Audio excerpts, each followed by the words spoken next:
বিবি রহিমায় কয় মা চুল তুমি দাবি কইরো না না না, কারণ এই চুলটা হলো আমার স্বামীর লাঠি।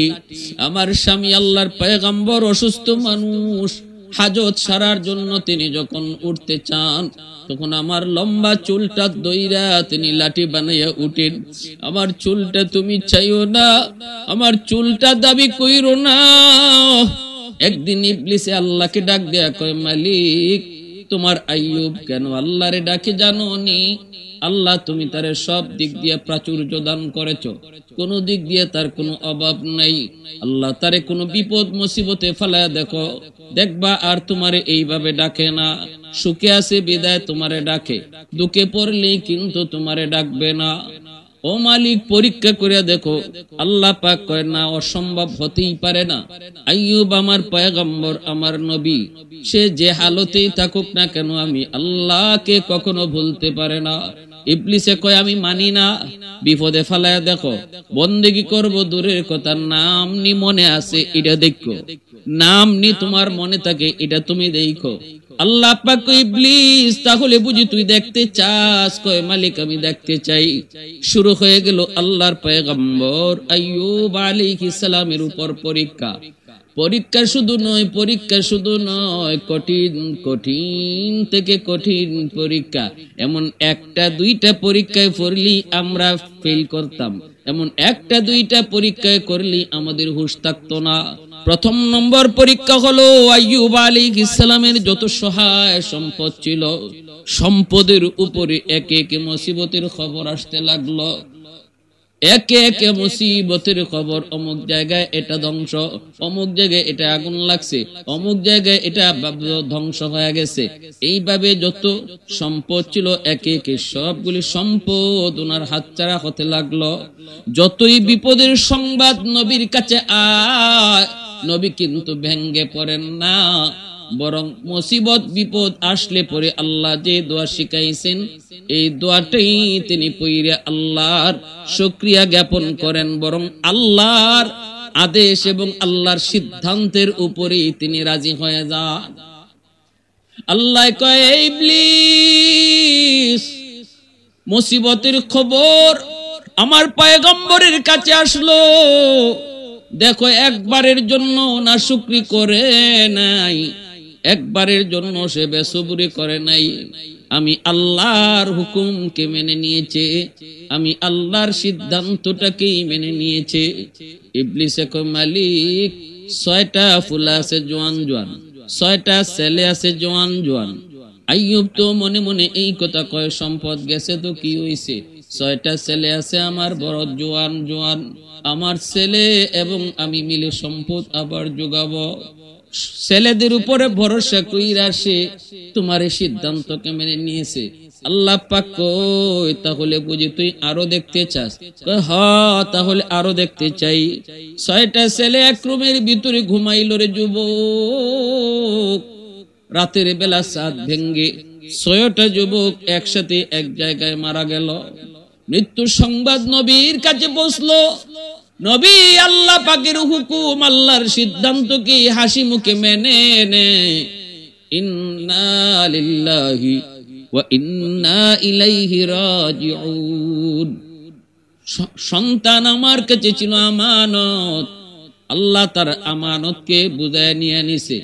আমি আল্লাহর দেওয়া আমানত আল্লাহকে বুঝাইয়া দিছি, অতএব আমার মনে কোনো ধরনের কষ্ট নাই, আমার মনে কোনো ধরনের কোনো অভিযোগ নাই। বাবা তোমরা যা পথের পথিক, আমি নবী আইয়ুব একই পথের পথিক। সবাই আমরা আল্লাহর জন্য আমরা একই দিকে রওনা দিব, তার কাছে ফিরে যাব। আল্লাহ কয় ইবলিস শুনছো শুনছো আমার আইয়ুব কি কয়? ইবলিস কয় মালিক 4টা তার সুন্দরী সুন্দরী বিবি আছে, এই 4টা বিবির কারণে সে এখনো ভরসা রাখে। সন্তান মারা গেছে তো কি হইল, বিবি তো আছে, বিবি থাকলে সন্তান তো দুনিয়াতে আবারও আসার সম্ভাবনা আছে। এজন্যই আইয়ুব তোমার এই সিদ্ধান্তকে হাসি মুখে মেনে নিয়েছে। আল্লাহ পাক ইবলিস তাহলে বুঝি তুই আরো দেখতে চাও? ইবলিস কয় আরো দেখতে চাই। আল্লাহ পাকের হুকুম, মালাকুল মউত আজরাইল 4 জন বিবির ভিতরে 3 জন যে রাতে এক জায়গায় ঘুমাইছেন, আর আইয়ুব আলাইহিস সালামের খেদমতে ছিলেন বিবি রহিমা। 4 বিবির ভিতরে 3 বিবি যেই করে ঘুমায়াছেন, এই জায়গায় 3 জনের একসাথে মৃত্যু হয়েছে গো। কিন্তু আইয়ুব আলাইহিস সালামের খেদমতে যিনি ছিলেন বিবি রহিমা, আল্লাহর হুকুমে আল্লাহ পাক তারে বাঁচায় রাখলেন। 3 জন বিবির ইন্তেকালের খবর পয়গম্বরের কাছে আসার পরেও তিনি আল্লাহ পাকের নাশুকুর বান্দা নন। তখন তিনি আল্লাহ পাকের সিদ্ধান্তকে মেনে নিয়া ইন্না লিল্লাহি ওয়া ইন্না ইলাইহি রাজিউন এই বইলা আল্লাহ পাকের সিদ্ধান্তকে মেনে নিলেন। আল্লাহর হুকুম থেকে বিন্দু পরিমাণ গাফেল হন না। না না, চিরাচরিত নিয়ম মাফিক জিকির আজকারের রুটিনও কোনো পরিবর্তন হয় না। বিন্দু পরিমাণ আল্লাহর জিকিরের মধ্যে রুটিনে পরিবর্তন হয় না। আল্লাহ আবারও ডাক দেয়া কয়, ইবলিস শুনছনি? ইবলিস কয়, হ্যাঁ মালিক শুনছি, তবে আমার মন বলে আইয়ুব আর একটা জিনিসের উপর এখনো ভরসা করে। কোন জিনিস? কয় সব তো নিয়েছো, কিন্তু এখনো তার শরীরটা সুস্থ, এখনো পরিপূর্ণ সুস্থ রয়েছে। এই সুস্থতার কারণে সে এখনো ভরসা করে, লাগলে সে আরো বিয়ে করবে, এরপরে সন্তান জন্ম দিবে, আবারও তার সহায় সম্পদ ফিরে আনবে। সুস্থতার নিয়ামত তুমি তারে দিয়েছো, এই সুস্থতার বাহাদুরিটা তার ভিতরে এখনো রয়েছে। আল্লাহ কই, ইবলিস না না, তুই ভুল বুঝো, আমার পয়গম্বর এমন না। ইবলিসে কয় না, সুস্থতার কারণে কিন্তু এখনো সে ভরসা করে। আল্লাহ পাক কয়, তাহলে বুঝি তুই দেখতে চাও? আল্লাহ পাক কয়, তাহলে বুঝি তুই দেখতে চাও?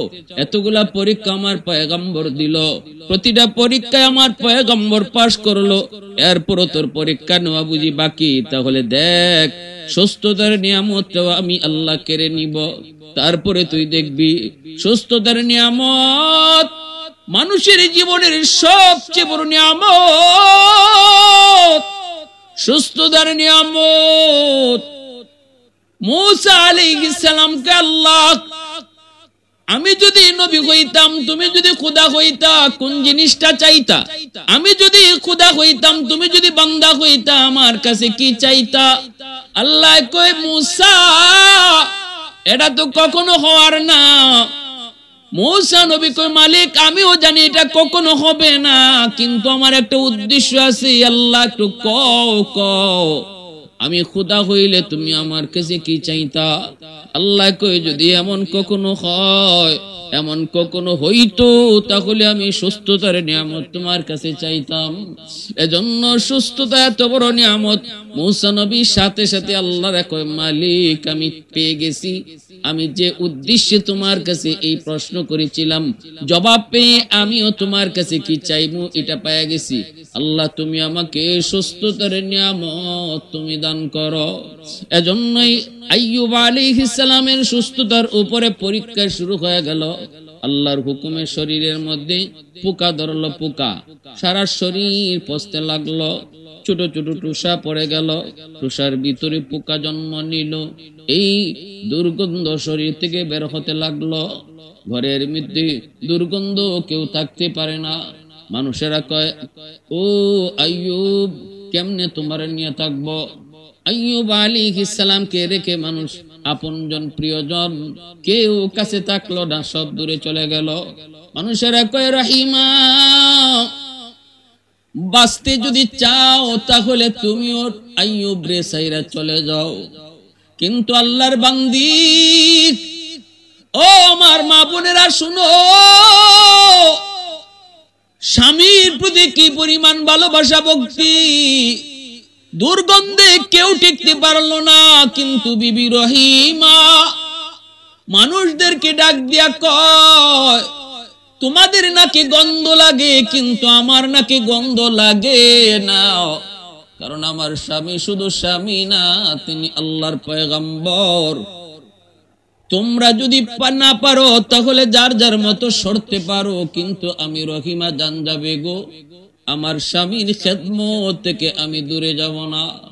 কয় তাহলে স্বামীর নিয়ে তাড়াতাড়ি দূরে চলে যাও। রাস্তায় চলে আসলেন, ঘর থেকে এলাকা থেকে মানুষেরা বের করে দেয়, রাস্তায় চলে আসলেন। পথিকেরা কই রহিমা তোমরা যদি এখানে বসা থাকো, আইয়ুবের শরীরের দুর্গন্ধের কারণে আমরা চলাচল করতে পারি না গো, অন্য কোথাও চলে যাও। চলে গেলেন হাওরে। জমি জমার কাম কাজ করে কৃষকেরা এরা বাধা দেয়, এখানে যদি থাকো জমি জমায় কাম করা আমাদের পক্ষে সম্ভব হবে না। আল্লাহর বান্দি রহিমা, ইনি গরিব গরির কোন মেয়ে নন রে যুবক, গরিব গরির কোন মেয়ে নন। তিনিও একজন রাজকন্যা, তিনি একজন জমিদারের মেয়ে, গোষ্ঠী এবং গোত্র নবী পয়গম্বরের গোত্র ইউসুফ আলাইহিস সালামের বংশের মেয়ে। তাফসীরের কিতাবের ভিতরে লিখেন বিবি রহিমা হলেন ইউসুফ আলাইহিস সালামের গোষ্ঠী এবং বংশের মেয়ে। অতএব বংশ হলো নবীর বংশ। আবার সম্পদের দিক দিয়েও বাবা ছিলেন জমিদার বাদশাহ। এত সম্পদশালী সুন্দরী, আবার সম্ভ্রান্ত বংশের একজন নারী, মহিষী নারী বিবি রহিমা স্বামীকে ছেড়ে যেতে রাজি হন নাই। মানুষেরা কয় জমি জমায় কাম করতে পারি না, তাড়াতাড়ি করে অন্যত্র চলে যাও। স্বামীকে নিয়ে তিনি চলে গেলেন জঙ্গলে, যেই জায়গায় এলাকার মানুষের ময়লা মূত্র ফলানো হইতো। একটা ডাস্টবিন ছিল, যেই ডাস্টবিন থেকে এত দুর্গন্ধ বের হতো, মানুষেরা এর পাশ দিয়ে যাইত না, এত দুর্গন্ধ। বিবি রহিমা আল্লাহর পয়গম্বর আইয়ুব আলাইহিস সালামকে নিয়ে তিনি ওই ডাস্টবিনের কাছে যাই একটা ছোট্ট ঝুপড়ি বানাইলেন। কারণ এটাই মনে করলেন এই দিক দিয়ে মানুষের কোনো যাতায়াত নাই, অতএব আমার স্বামীকে নিয়ে যদি এই জায়গায় থাকি তাহলে কেউ আর বাধা দিবে না। এই জায়গাতেই থাকতে লাগলেন, স্বামীর সেবা করেন। কিন্তু স্বামীর কে খাওয়াবেন? খানার তো প্রয়োজন। তিনি চলে যেতেন সকালবেলা বসতিতে, গ্রামের ভিতরে যায়া তিনি টুকটাক কাম কইরা কিছু খাবার সংগ্রহ কইরা এই খাবার নিয়ে স্বামীকে তিনি খাওয়াইতেন গো। এই আল্লাহর গোলাম স্বামীরে খাওয়াইতেন হালুয়া পাকাইয়া। কিন্তু এই হালুয়া কেমনে খাওয়াইবেন গো? চামচ দিয়ে মুখে দিতে পারেন না, কারণ পুরা মুখটা পুকে খায়া শেষ করে ফেললো, দাঁতের জামিটা পর্যন্ত পুকে খায়া শেষ করে ফেলেছে। চামচ দিয়া যদি খাওয়াইতে যান, চামচটা যদি ওই ক্ষত জায়গার মধ্যে লাগে তাহলে নবী চিৎকার দিয়া উঠে। আঙ্গুল দিয়েও খাওয়াইতে পারেন না, আঙ্গুলের নখটা যদি ক্ষত জায়গার মধ্যে লাগে তাহলে চিৎকার করে উঠেন, চিৎকার দিয়া উঠেন। আল্লাহ পাক রব্বুল আলামিনের কাছে পয়গম্বর শুধু একটাই আবদার করেছিলেন, মালিক ও মালিক, আমি তোমার কাছে কখনো কখনো বেসুবরি করব না, না শুকরি করব না। আল্লাহ শুধু একটা আবদার করি, মালিক 70 বছর পর্যন্ত আমাকে তুমি সুস্থতার নিয়ামত দিয়েছো, একটা দিনের জন্য আমার নিয়ামত তুমি কেড়ে নাও নাই। আজ তুমি আমাকে অসুস্থ বানাইছো, বছরের পর বছর চলে যায়। আল্লাহ তোমার কাছে একটা আবদার করি, তুমি আমারে অসুস্থতা দিয়েছো, শুধুমাত্র সবর করার মতো তৌফিক তুমি আমাকে দান কইরো। আরেকটা আবদার করি, মালিক পোকায় যদি আমার দাঁত খায়, পোকায় যদি আমার চেহারা খায়, পোকায় যদি আমার হাতও খায়, পোকায় যদি আমার পাও খায়, পোকায় যদি আমার পুরো বডিটাও খায়, চোখও খায়, কানও খায়, খাক, আমার আপত্তি নাই। কিন্তু মালিক আমার জিহ্বাটা তুমি পোকা দিয়ে খাওয়াও না, কারণ এই জিহ্বা দিয়ে আমি আল্লাহ আল্লাহ জিকির করি। আল্লাহ আমার জিহ্বাটা যদি পোকায় খায়, আমি কেমনে তোমারে আল্লাহ কয়া ডাকমু, কেমনে তোমারে আল্লাহ আল্লাহ জিকির করমু। আল্লাহ তুমি আমার জিহ্বাটা পোকা দিয়া খাওয়াও না। আল্লাহর পয়গম্বর আল্লাহর কাছে আবদার করেছে, মালিক সবর করার তৌফিক দান কইরো। এ আল্লাহর গোলাম, বিবি রহিমা কেমনে তিনি খাওয়াবেন, কিভাবে খাওয়াবেন? চামচ দেওয়া পারেন না, হাত দেওয়া পারেন না। ওই অবস্থায় নিজের জিহ্বাটার মধ্যে হালুয়া উঠাইয়া ওই জিহ্বাটারে চামচ বানাইয়া জিহ্বাটার পয়গম্বরের মুখের ভিতরে ঢুকাইতেন। নিজের জিহ্বাটারে, নরম জিহ্বাটারে ভিতরে ঢুকাইয়া অলকমের কাছে নিয়ে তিনি হালুয়াটা ভিতরে ঢুকাইয়া দিতেন। আল্লাহর বান্দি, স্বামীর প্রতি কি পরিমাণ ভালোবাসার ভক্তি! যেই দুর্গন্ধ মানুষ থাকতে পারে না, ওই দুর্গন্ধ মুখের মধ্যে নিজের জিহ্বাটারে চামচ বানিয়ে হালুয়া ঢুকাইতেছেন। এ দুনিয়ার মুমিন বান্দা বান্দিরা শুনো,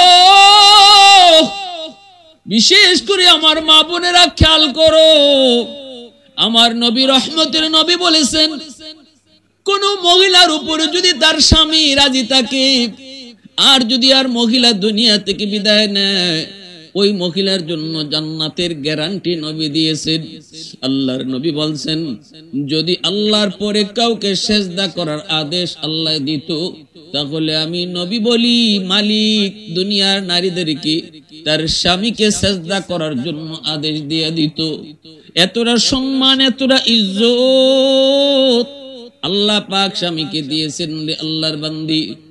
এবার আল্লাহর বান্দি বিবি রহিমা চামচ বানাইলেন নিজের জিহ্বাটারে চামচ বানায়া স্বামীরে তিনি এইভাবে হালুয়া খাওয়ান। একদিন জিহ্বার মধ্যে একটা পোকায় কামড় মারলো। ওই পোকার কামড় খাইয়া বিবি রহিমা চিত হইয়া মাটিতে পড়া গেলেন, বেহুশ হয়ে গেছেন যন্ত্রণায়। হুশ ফিরার পর স্বামীকে ডাক দিয়া বলেন, স্বামী গো, কেমনে আপনি সহ্য করেন এতগুলি পোকার কামড়? একটা পোকার কামড় আমি সহ্য করতে পারলাম না। আর আজকে আপনি বছরের পর বছর, এতটা বছর যাবত কেমনে আপনি পোকার কামড় সহ্য করেন গো স্বামী? একটু আল্লাহর কাছে বলেন, একটু আল্লাহর কাছে চান, আল্লাহ যেন আপনারে সুস্থ করে দেয়। পয়গম্বর আইয়ুব আলাইহিস সালাম বিবিকে ডাক দিয়ে বলেন, বিবি তুমি কি অধৈর্য হয়ে গেছো? তুমি কি অধৈর্য হয়ে গেছো গো বিবি? যদি তোমার কষ্ট হয় তাহলে তুমি চলে যাও। তোমার যদি কষ্ট হয় তুমি চলে যাও, আমার কোনো আপত্তি নাই, আমি তোমার উপর রাজি আর খুশি। ওই দিন যদি ওই বিবিদের সাথে তুমি ওই ঘরে ঘুমাইতে, তাহলে আজ তুমিও দুনিয়া থেকে বিদায় হয়ে যেতে। একা একাই আমি মালিকের কাছে শুধু হাত পাতে তাকায় থাকতাম। অতএব বিবি গো, এমন কথা কইও না। 70 বছর যে মালিক আমারে সুস্থ রাখলো, আর আজকে কয় বছর হইছে? 17 বছর হইছে, 16-17 বছর, এখনো 70 বছরের কাছেও যায় নাই। 70 বছর যদি আমি অসুস্থ থাকি, তাহলে তো 70 বছর সুস্থ থাকার বরাবর হয়, নিয়ামতের বরাবর হয়, এখনো তো বরাবরই হয় নাই। তাহলে কোন মুখে আমি মালিককে ডাক দিয়ে কইমো, আল্লাহ তুমি আমারে সুস্থ করো, আল্লাহ তুমি আমারে সুস্থ করো? কোন মুখে আমি চাইমু? না না, আমি পারবো না। যদি তোমার কষ্ট হয় বিবি গো, তুমি চলে যেতে পারো। সাথে সাথে বিবি রহিমা স্বামীর পা জড়ায় কান্না শুরু করে দিলেন, আর বলতেছেন, স্বামী গো, আমি ভুল করেছি, আমাকে আপনি মাফ করে দেন।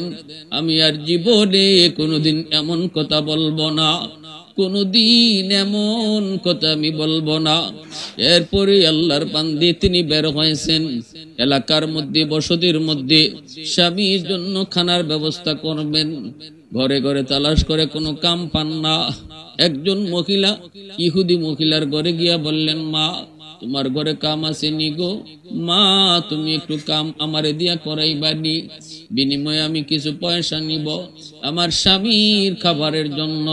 ইহুদি মহিলা কয়, আমার ঘরে কোনো কাম নাই, কোনো কাম নাই, লাগবে না। তিনি বলেন, মা দেও না, মা দেও না, আমার স্বামী আল্লাহর পয়গম্বর, অসুস্থ মানুষ, জঙ্গলের মধ্যে একটা ঝুপড়িতে রাইখা আইছি। ইহুদি মহিলায় কয়, দিতে পারি, তবে বিনিময় লাগবে।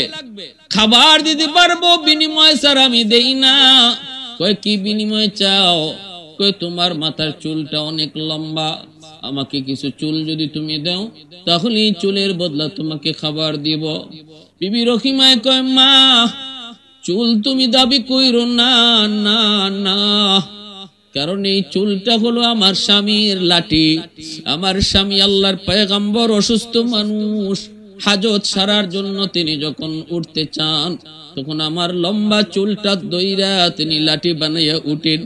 আমার চুলটা তুমি চাইও না, আমার চুলটা দাবি কইরো না, এই চুলটা হলো আমার স্বামীর লাঠি। ইহুদি মহিলা কয় আমি এত কিছু বুঝি না, কিছু চুল যদি দাও তাহলে আমি তোমাকে খাবার দেব। বাধ্য হয়ে বিবি রহিমা স্বামীর কথা মনে করে নিজের চুল দিয়া দিলেন। এইদিকে ইহুদি মহিলা কিছু চুল কাইটা রাখলো আর তিনি খাবার নিয়ে রওনা দিছেন। ইবলিস সাথে সাথে পয়গম্বরের কাছে হাজির হয়ে কয়, মানুষের সুরত ধরে কয়, আইয়ুব, রহিমা যে প্রতিদিন তোমার জন্য খাবার নিয়ে আসে, জানো নি কেমনে আনে? কয় কেমনে? কয় মানুষের বাড়িতে চুরি কইরা তোমার জন্য খানা নিয়ে আসে। অসম্ভব, আমার বিবি এমন হতেই পারে না, কারণ সে শুধু বিবি নয়, সেও পয়গম্বরের বংশের। সে শুধু বিবি নয়, সেও পয়গম্বরের বংশের। অতএব পয়গম্বরী রক্ত যার দেখে আসি, সে কখনো চোর হতে পারে না। ইবলিস কয় আমার কথা যদি বিশ্বাস না হয় তাহলে আজকে আসার পরে দেখো এক ঘরে চুরি করতে যায় তা সে ধরা পড়ে গেছে, তখন তার চুল কেটে দিয়েছে। যদি চুল কাটা পাও তাহলে তুমি বুঝবা সে চুরির ধরা পড়ছে। তোমার কাছে মিথ্যা বলবে, কিন্তু আমি যা বলতেছি তাই ঠিক। আল্লাহর পয়গম্বরের কথা শুনে বড় কষ্ট পেলেন দিলের মধ্যে, সাথে সাথে কসম করে বসলেন, যদি আমি সত্যি রহিমার চুল কাটা পাই তাহলে আমি তারে 100টা বেত মারব এবং আর তারে আমি বিবি হিসাবে রাখবো না। এইদিকে বিবি রহিমা আসতেছেন, আসা মাত্রই পয়গম্বর আইয়ুব খানা মুখে নেন না, না নিয়ে বলতেছে, রহিমা তোমার চুল দেখবো, চুলটা একটু দেখাও। চুলটা দেখতে যাইয়ে তিনি দেখতে পেলেন কিছু চুল কাটা। পয়গম্বর তো রাগান্বিত হয়ে গেলেন, গুসায় ফেটে যাচ্ছেন। সাথে সাথে বলতেছে, বিবি গো, তোমার খানা আমার লাগবে না, তুমি চলে যাও, চলে যাও। তুমি আমার জন্য খানা আনতে গিয়া বুঝি মানুষের বাড়িতে চুরি করো? চুরি করা মাল আমি খাই না, হারাম মাল। কখনো ইমানদার মুমিন হারাম খায় না, হারাম খাইতে পারে না। হারামের ভিতরে কখনো আরাম হয় না। আল্লাহ পাক রব্বুল আলামিন হালাল জিনিসটাকে আমাদের জন্য আল্লাহ পাক রিজিক হিসেবে রাখছেন। হারাম কখনো মুমিন ইমানদারের রিজিক হতে পারে না। যাও, তুমি চলে যাও, তুমি চলে যাও, তোমার খানা আমি খাবো না। বিবি রহিমা হাউমা করে কান্না শুরু করে দেন। স্বামীর পা জড়া কই, স্বামী গো, কসম খুদার, আমি চুরি করি নাই, আমি চোর না গো স্বামী, চোর না। আমি খানা পাই না কোথাও। একজন মহিলা আমার চুল কাটার শর্ত দিয়ে আমাকে কিছু খানা দিয়েছে। আমি যতই বলেছি চুলটা চাইও না, সে আর কোনো কিছুই মানে না। আমি শুধু আপনার কথা খেয়াল করে, আপনার কষ্টের কথা খেয়াল করে আমি আমার চুলটা দিয়েছি, তার বিনিময়ে আমি কিছু খানা নিয়ে এসেছি। কিন্তু আইয়ুব আলাইহিস সালাম তিনি কেমনে বিশ্বাস করবেন? সাথে সাথে আল্লাহ জিব্রাইল রে পাঠায়, কই জিব্রাইল তাড়াতাড়ি আমার হাবিবের কাছে, আমার বন্ধুর কাছে যাও, আমার পয়গম্বরের কাছে যাও, জয়া পয়গম্বরকে বলো রহিমা যা কইছে তাই ঠিক, আর আগে যে কয়ে গেছে সে হলো ইবলিস। আর আমার পয়গম্বরে কইও 100টা বেত মারার যে কসম করেছিল, এই কসম পুরা করার জন্য 100টা ছোট ছোট কঞ্চি হাতে নিয়ে একবার শুধু রহিমার গায়ে আঘাত করত, কসম পুরা হয়ে যাবে। জিব্রাইল আমিন আইসা হাজির, নবীকে ডাক দিয়া বলতেছেন, নবী গো, রহিমা যা বলছে তাই ঠিক, আর আগে যে বলে গেছে সে মানুষ না, সে আপনার কোনো শুভাকাঙ্ক্ষীও না, সে হলো মানুষের চিরশত্রু, তার নাম হলো ইবলিস। কত বড় শয়তান! ইবলিসের কাজটাই হলো মানুষের সফলতা বন্ধ করে দেওয়া। ইবলিস যখনই দেখে কোনো মানুষ আল্লাহকে পাওয়ার লাইনে আগাইতেছে, ইবলিস তখনই তার পথে বাধা হয়ে দাঁড়ায়। ইবলিসের শরীরে আগুন লেগে যায়।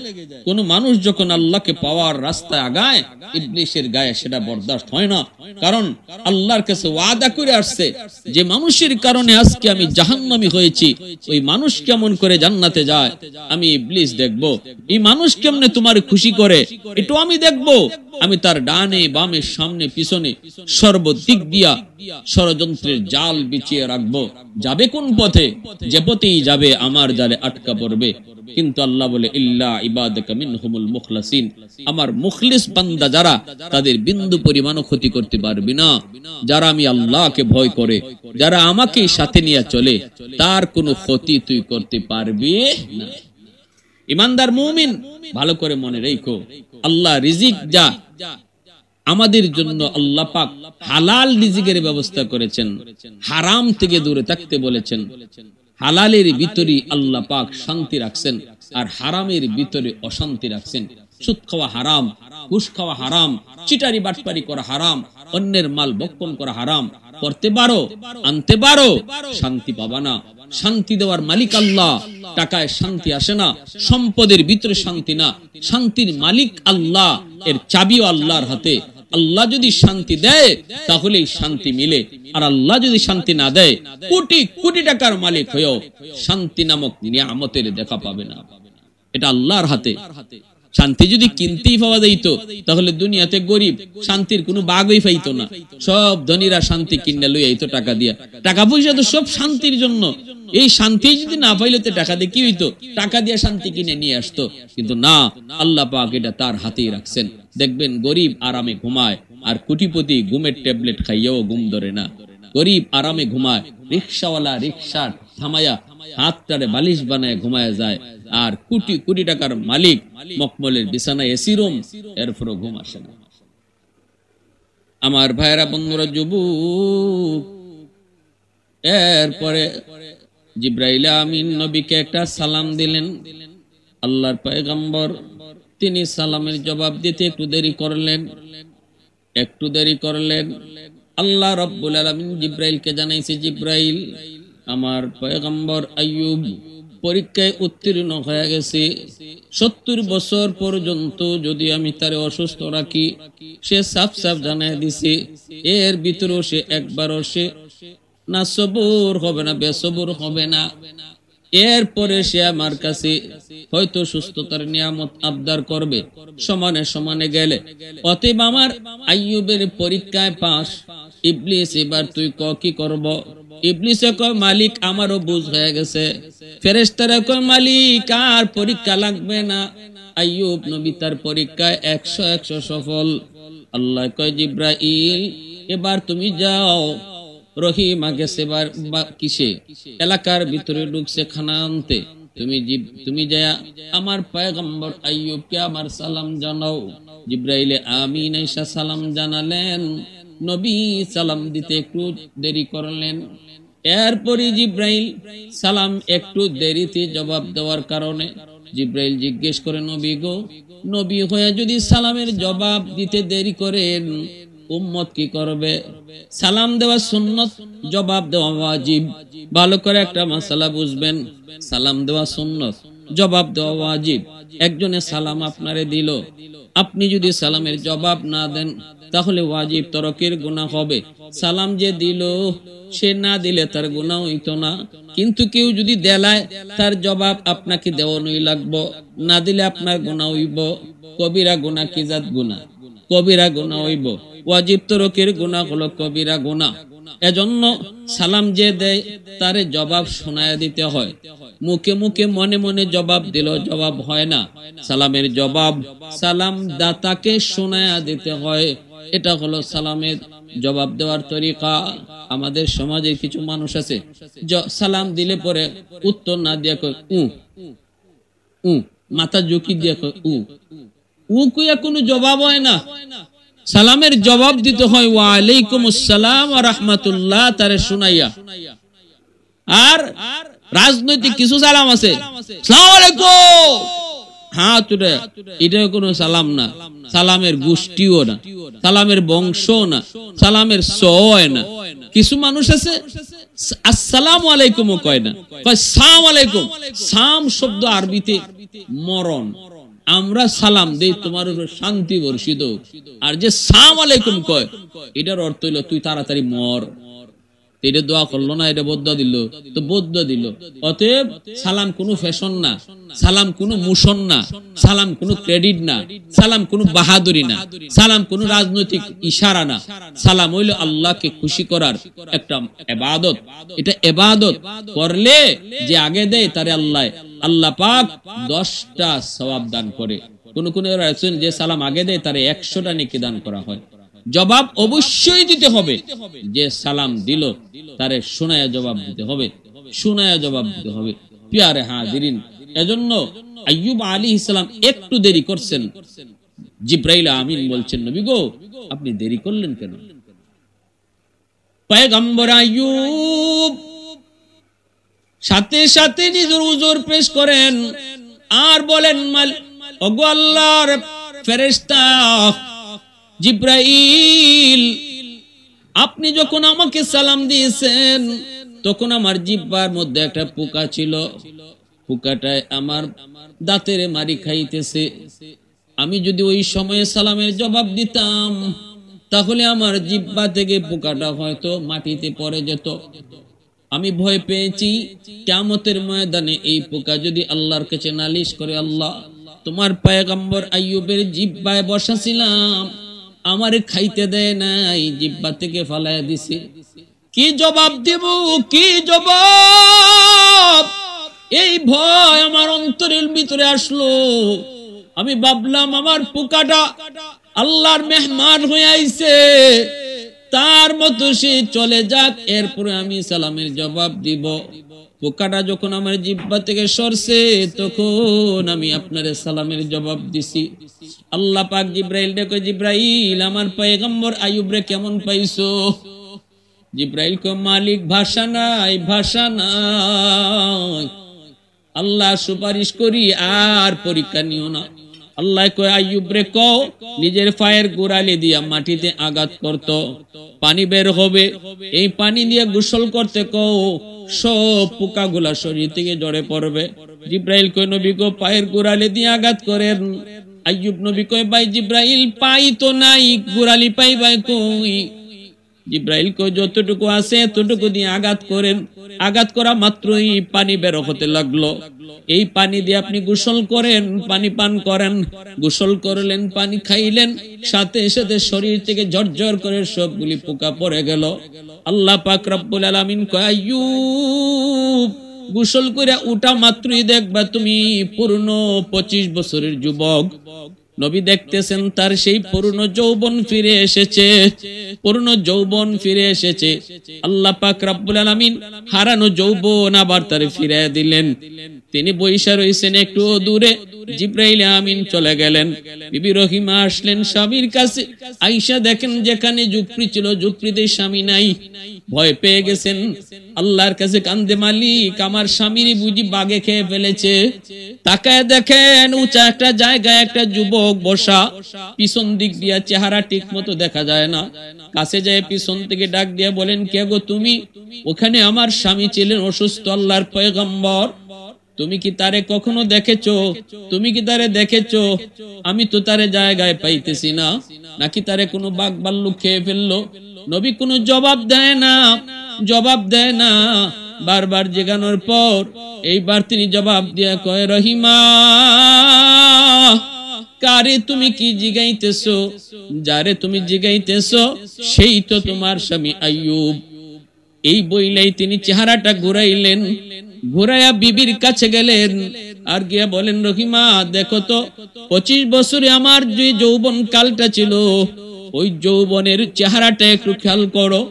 খেয়াল কইরাই তিনিও চিনে ফেললেন স্বামীরে, সাথে সাথে বুকে জড়ায় নিলেন আর বলতেছেন, বিবি গো, এটা মালিকের পরীক্ষা ছিল, আমি পরীক্ষায় পাশ করার কারণে আল্লাহ পাক আমার হারানো সকল নিয়ামত আল্লাহ আবার ফিরিয়ে দিছে। আল্লাহ পাক রব্বুল আলামিন বিবিদেরকে আল্লাহ ফিরিয়ে দিছে, সন্তান আল্লাহ আবার ফিরিয়ে দিছে, ক্ষমতা আল্লাহ ফিরিয়ে দিছে, সহায় সম্পদ সব কিছু আল্লাহ ফিরিয়ে দিছে। এমন কি বলা হয়েছে তাফসীরের কিতাবে, আইয়ুব আলাইহিস সালাম যে দিক দিয়া যাইতেন, ওনার পিছন দিক দিয়া এরকম স্বর্ণের বৃষ্টি পড়তো। অতীতে যে নিয়ামত ছিল, হারানো নিয়ামত আল্লাহ যা ফিরিয়ে দিছে, ডাবলের ডাবল আল্লাহ নিয়ামত আবার ফিরিয়ে দিছে। এজন্য ভাইরা বন্ধুরা, একটু দিলটারে নরম করে ঘটনা থেকে শিক্ষা নিব। বিশেষ করে আমার মা বোনেরা খেয়াল করে শুনেন, স্বামীর এতাত, স্বামী ভক্তি আল্লাহর কাছে কত পছন্দ, আল্লাহর কাছে কত পছন্দ। একজন স্ত্রী স্বামীর প্রতি ভক্তি আর স্বামীর সেবা কইরা, স্বামীর আনুগত্য কইরা আল্লাহর কতটা প্রিয় হইতে পারে, এর উজ্জ্বল দৃষ্টান্ত আর নজির হলো বিবি রহিমার সেই সেবা। এজন্য আমার মা বোনদেরকে বলবো, সর্বদা স্বামীর প্রতি ভক্তি রাখি, স্বামীর আনুগত্য করি। আর স্বামীদেরকে বলবো, স্ত্রীকে আমরা মহব্বত করি, ভালোবাসি। ভালোবাসা বিয়ের আগে নয়, ভালোবাসা হবে বিয়ের পরে, স্বামী স্ত্রীর মধ্যে। আল্লাহ পাক আমাদের সবাইকে বুঝার এবং আমল করার তৌফিক দান করুন।